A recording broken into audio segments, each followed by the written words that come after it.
Welcome to EV Talk. VinFast की new cab service पे driver क्यों कर रहे हैं हाय हाय? क्या सच में ये स्कैम है डोनट लैब की बेट? टाटा ने सेरा ईवी की दिखाई पहली बार झलक। जापान ने मिलाया इंडिया से हाथ, सीधा टक्कर देंगे चाइना। एंड और भी बहुत कुछ इस वीडियो में आपको पता लगने वाला है, क्योंकि ये अपना ईवी टॉक्स के अंदर हम तगड़ी तगड़ी ईवी न्यूज़ के बारे में बात करते हैं। कौन सी गाड़ी लॉन्च होगी, कौन सी बाइक लॉन्च होने वाली है, ईवी बैटरी में क्या इनोवेशन हो रही है, ईवी की दुनिया में क्या लफड़ेबाजी हो रही है, जो कि आपको सुन के देख के बहुत ज्यादा मजा भी आता है। तो स्टार्ट करते हैं इस अद्भुत खेल को न्यूज नंबर 1 से। दोस्तों, विनफास्ट ने भी कुछ टाइम पहले ही अपनी only electric cab service Delhi NCR में लॉन्च करी थी। नाम था इसका ग्रीन एसेट। काफी हाइप क्रिएट की गई थी इसके अराउंड। कहा जा रहा था कि भाई ये गेम चेंजर होगा। कुछ रील्स ऐसी भी आई थी जहां बोल रहा था ओला उबर को खा जाएगी ये। काफी कम कीमतों पे आपको प्रीमियम कैब सर्विस दी जाएगी, लेकिन ग्राउंड रियलिटी पे ऐसा होता हुआ नजर नहीं आ रहा है। स्पेशली जो इनके ड्राइवर है उनकी बहुत सारी रील तो शायद आपने भी देख ली हो, मैंने तो कई सारी देख ली है, जहाँ पे ड्राइवर सीधा सीधा कंप्लेन कर रहे हैं कि भाई जो हमसे वादे किए गए थे ना कि 40,000 रुपये आपको पर मंथ सैलरी मिलेगी, फिर उसके ऊपर बोनस मिलेगा, ये मिलेगा वो मिलेगा, वो चीज़ एक्चुअल में उन्हें नहीं मिल रही है। ड्राइवर ने यहाँ पे सीधे सीधे बताया कि भाई हमारे हफ्ते का जो पे आउट हो रहा है वो हो रहा है 1,000, 1,200, 1,300 रुपये, जो कि कायदे से 10,000 रुपये होना चाहिए। और ड्राइवर्स को इसकी वजह से काफ़ी दिक्कतें भी हो रही है, उन्हें भी भाई अपना घर चलाना पड़ता है। और वो दूसरी कैब सर्विस को छोड़ के इसके अंदर आए थे, तो यहाँ पे उन्हें ऐसा धोखा सा फील हो रहा है। अब मैं ये नहीं कह रहा यहाँ पे कोई बहुत बड़ा स्कैम हो रहा होगा, मे बी जो ड्राइवर की जो सैलरी होंगी वो लेट आएंगी, लेकिन ये जो टाइमली जो इनकी सैलरी नहीं आ रही है, इनकी वजह से डेफिनेटली जो ड्राइवर्स हैं वो रील बना रहे हैं, फिर उनका कॉन्फिडेंस भी लूज हो रहा है, जिसकी वजह से ओवरऑल अगर आप देखो तो इस पूरी कैब सर्विस की एक नेगेटिव प्रमोशन या फिर नेगेटिव इमेज बन रही है। और मुझे ये समझ नहीं आ रहा, जब कंपनी ने इस चीज़ को लॉन्च करा था कि हम ऐसा प्रीमियम लाएंगे, ये करेंगे वो करेंगे, जब भी इतना पैसा खर्च होता है तो ये चीज़ें जल्दी से जल्दी सॉल्व क्यों नहीं हो रही है? इतना टाइम क्यों लग रहा है कि ड्राइवरों को रील बना के इंस्टाग्राम पे बताना पड़ रहा है? हालांकि जो कैब यूजर है जिन्होंने 1-2 बार ट्रायल लिया है, उनके रिव्यू फिर भी पॉजिटिव आ रहे हैं। वो बता रहे हैं कि हाँ भाई सर्विस तो प्रीमियम। दोस्तों, टाटा ने अपनी सियरा ईवी का पहला टीजर लॉन्च कर दिया है। पहला लुक निकल के हमारे सामने आ गया है, जहाँ पे गाड़ी रेगिस्तान में धक्के खा रही है, पता नहीं क्यों रेत उड़ा रही है, फिर रेस लगा रही है। चार्ज कहाँ पे होगी? रेगिस्तान में चार्जर होते हैं वैसे BYD ने रेगिस्तान में भी लगा रखा है। खैर, जो गाड़ी का लुक है पहली बार देखने को मिला है, और मैं बताऊं ये मुझे आइस वाली से बेटर लग रही है। प्लस कंपनी ने ये भी कंफर्म कर दिया है कि ये जो गाड़ी है क्वाड व्हील के साथ आएगी, तो मोस्ट प्रोबेबली ये इंडिया की सबसे अफोर्डेबल क्वाड व्हील ड्राइव बन सकती है। और इंडिया के अंदर आपको पता है 4x4 का बहुत ज़्यादा चस्का होता है। चलना उन्हें प्लेन रोड पे ही है, कभी वो ऑफ रोड लेके नहीं जाएंगे, लेकिन 4x4 होनी चाहिए, परफॉर्मेंस मिलनी चाहिए, चारों पहिए गाड़ी के घूमने चाहिए, जब ज़्यादा मज़ा आता है। हमने सेम हैरियर के साथ भी देखा था कि इनकी 4 व्हील ड्राइव ज़्यादा बिक रही थी। और एक चीज़ जो बाकी कंपनियाँ नहीं कर पा रही हैं वो डेफिनेटली टाटा कर लेगा अब सियरा ईवी के साथ, कि ये वाला जो सेगमेंट है ना, क्रेटा वाला सेगमेंट हो जाता है। क्रेटा सेगमेंट में आपको दिखेगा क्रेटा आती है, B6 आती है, फिर अपनी VF6 और VF7 भी आती है। कुल मिला के यही गाड़ियाँ हैं, लेकिन 4 व्हील ड्राइव या फिर ऑल व्हील ड्राइव में कोई गाड़ी नहीं है।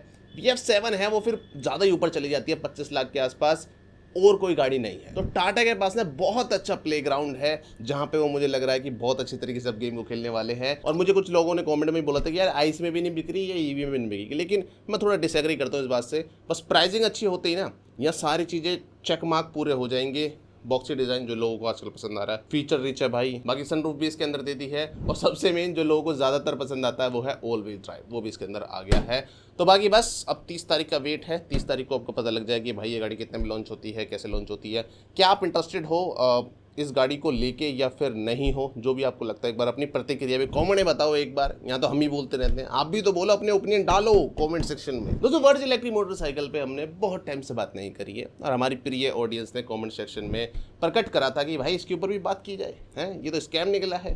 तो देखो, जब ये बाइक आई थी मैंने इस पर अच्छी खासी वीडियो बनाई थी, अपनी वीडियो भी काफ़ी वायरल गई थी भाई। लेकिन मेरा पता सीन क्या होता है, ठीक है न्यूज़ को न्यूज़ की तरह कवर कर लिया, लेकिन जो अगली अपडेट आएगी उसके लिए मुझे ना सोर्स जो होता है वो थोड़ा स्ट्रॉन्ग चाहिए, या फिर कुछ ऐसा मसाला चाहिए जिसमें वजन सा हो। उस लॉन्चिंग वाली वीडियो के बाद से मुझे कुछ भी ऐसा मसाला नहीं दिखा। कंपनी अपना ये दे रही है, हमने ये टेस्टिंग कर ली, हम ये प्रूफ दिखा रहे हैं। भाई ये प्रूफ क्यों दिखा रहे हो? तुम प्रोडक्ट ला दो, सीधा बात खत्म।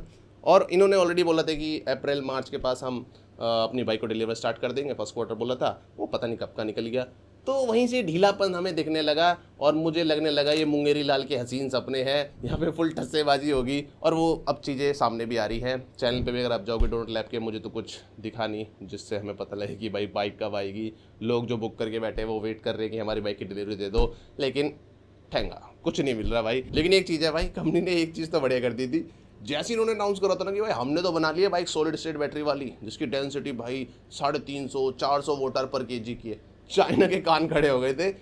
उसी दौरान उसी हफ्ते के अंदर चाइना की कितनी सारी कंपनियों ने अपने सॉलिड स्टेट वाले जो प्लान थे ना सब रिवील कर दिए कि भाई हम तो फटाफट लाने वाले हैं, हमें तो 2-3 साल हो लेंगे या फिर इसी साल लाने वाले हैं।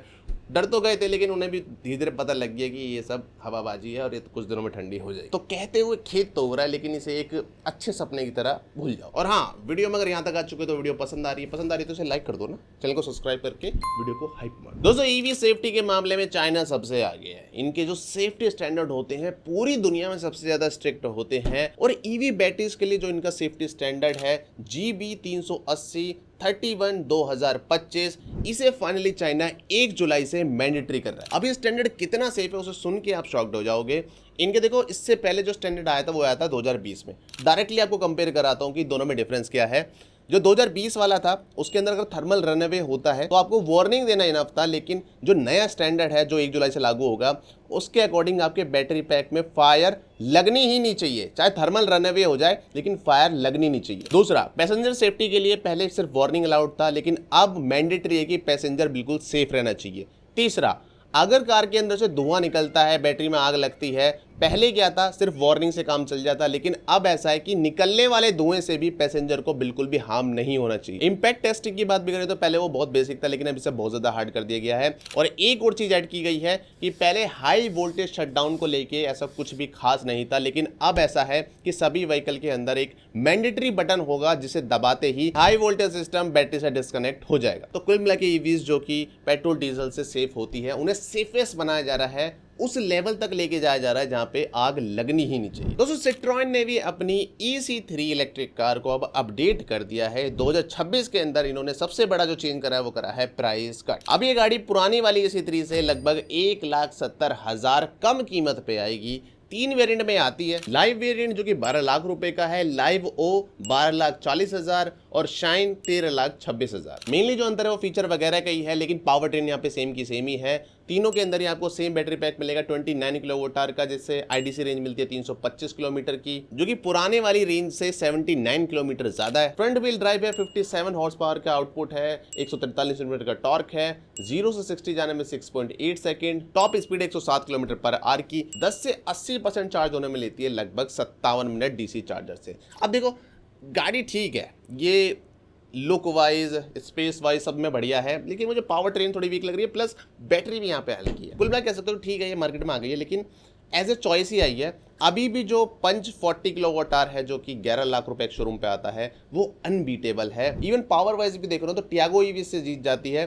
0 से 60 जाने में ये ले रही है 6.7 सेकंड, टियागो ईवी लेती है 6.2 सेकंड। तो 12 लाख के अंदर की जो इलेक्ट्रिक कार है ना, मुझे नहीं लग रहा वहां पे टाटा के कोई आसपास भी आ पा रहा है नियर फ्यूचर में भी। दोस्तों, रेयर अर्थ मटेरियल का आपने नाम जरूर से सुना होगा, रेयर अर्थ मैग्नेट का नाम भी आपने जरूर से सुना होगा, और आपको याद भी होगा कि कुछ टाइम पहले चाइना ने इंडिया के ऊपर रोक लगा दी थी कि भाई हम किसी भी इंडियन कंपनी को रेयर अर्थ मैग्नेट्स नहीं देंगे, जिसके वजह से जितनी भी हमारी ईवी कंपनीज थी, चाहे वो 2 व्हीलर हो 4 व्हीलर हो, उनको आफत आ गई थी, उनके प्रोडक्शन रुक गए थे।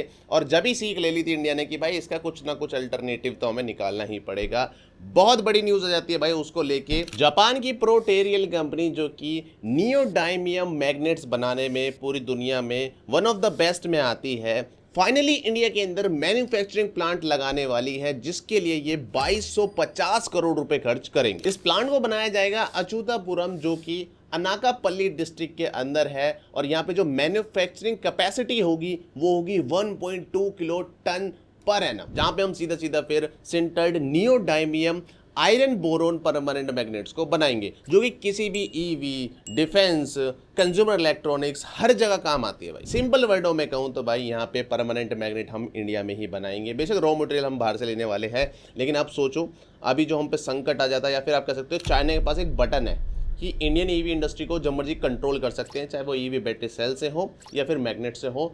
तो मैग्नेट वाला जो गेम होगा वो तो हमारा सॉल्व हो जाएगा, या फिर उससे हमें इंडिपेंडेंस मिल जाएगी और हम इंडिया में ही उसे बनाएंगे, तो फिर और भी ज्यादा मजा आ जाएगा। तो बहुत बड़ी अपडेट हो जाती है, मजा आया इसे सुन के। और हाँ, गवर्नमेंट की तरफ से स्टेट इन्वेस्टमेंट प्रमोशन कमेटी ने इस प्रोजेक्ट को अप्रूव भी कर दिया है। लास्ट वीक इनकी मीटिंग हुई है, प्लस सेंट्रल गवर्नमेंट भी इसके अंदर एक इंसेंटिव स्कीम लाके से और तेजी से बढ़ाएगी और इंकरेज करेगी कि इंडिया के अंदर ही अब रेयर अर्थ मैग्नेट बने। लेकिन हाँ, खुश हो सकते हो, बहुत ज्यादा खुश मत होना अभी, क्योंकि इसमें थोड़ा सा टाइम लगता है। अभी तो पूरा मामला सेट हुआ है, 2029 तक इसका आउटपुट हमें मिलना स्टार्ट हो जाएगा। दोस्तों, बेबी डिफेंडर के नाम से बहुचर्चित डिफेंडर स्पोर्ट्स, जिसके बारे में मैंने भी आपको कई बार अपडेट दी है, उसके ऊपर एक बड़ी डेवलपमेंट आई है। कंपनी ने यहाँ पे अनाउंस कर दिया है कि अब ये बेबी डिफेंडर को दोनों ऑप्शन में लाने वाले हैं। एक होगा हाइब्रिड वर्जन, दूसरा होगा ओनली ईवी वर्जन। इससे पहले बोला गया था कि सिर्फ इसे हम ओनली ईवी में ही लाएंगे, जो कि बेस्ड होगी ईएमए प्लेटफॉर्म पे, इलेक्ट्रिफाइड मॉड्यूलर आर्किटेक्चर। लेकिन इन्होंने क्या करा है, अपने ईएमए प्लेटफॉर्म को ही एक्सपेंड करके उसे अब दोनों के लिए बना दिया है। सेम प्लेटफॉर्म सर्व करेगा इनकी हाइब्रिड को भी और ओनली ईवी को भी। अब बेबी डिफेंडर्स का नाम इसलिए पड़ा है क्योंकि इसकी जो लेंथ है वो 4.5 मीटर है। डिफेंडर जो अभी आती है उसके नीचे ये प्लेस की जाएगी। और हाँ, कंपनी ने ये भी बताया कि बैटरी के वजह से इसकी जो ऑफ रोड कैपेबिलिटी है उसके अंदर थोड़ी लिमिटेशन आएगी, लेकिन हम फिर भी इसे ऐसा बनाने वाले हैं कि ये जो गाड़ी है अपने सेगमेंट के अंदर बेस्ट ऑफ रोडर होगी ही होगी। बाकी लॉन्चिंग की बात करें तो अगले साल। और अब बात करते हैं कुछ क्विक अपडेट्स की। मर्सिडीज ने अपनी S class plug in hybrid car को लॉन्च कर दिया इंडिया के अंदर, कीमत मात्र 2.2 करोड़। अल्ट्रा वेरिएंट ने फाइनली एंट्री ले ली है, चेन्नई के अंदर इनका नया शोरूम खुल गया। BYD ने 321 शहरों के अंदर अपने 6600 फ्लैश चार्जर लगा दिए। रॉयल एनफील्ड ने बेंगलोर के अंदर स्टार्ट कर दी अपनी फ्लाइंग फ्ली C6 की डिलीवरी। राप्ती एनर्जी ने IDFC कैपिटल के साथ कर ली है partnership for financing. Tata Motors पहली कंपनी बन गई जिन्होंने 3 लाख इलेक्ट्रिक कार सेल कर दी। अल्ट्राटेक सीमेंट ने डिप्लॉय कर दिए हैं 45 इलेक्ट्रिक ट्रक। बोल्ट अर्थ और चार्ज जोन ने पार्टनरशिप कर ली है। अब चार्ज जोन के ऐप पे भी आपको बोल्ट अर्थ के 1500 से ज्यादा चार्जर देखने को मिल जाएंगे। ये था इस हफ्ते का ईवी टॉक। सबसे अच्छी न्यूज आपको कौन सी लगी, कमेंट में बताओ।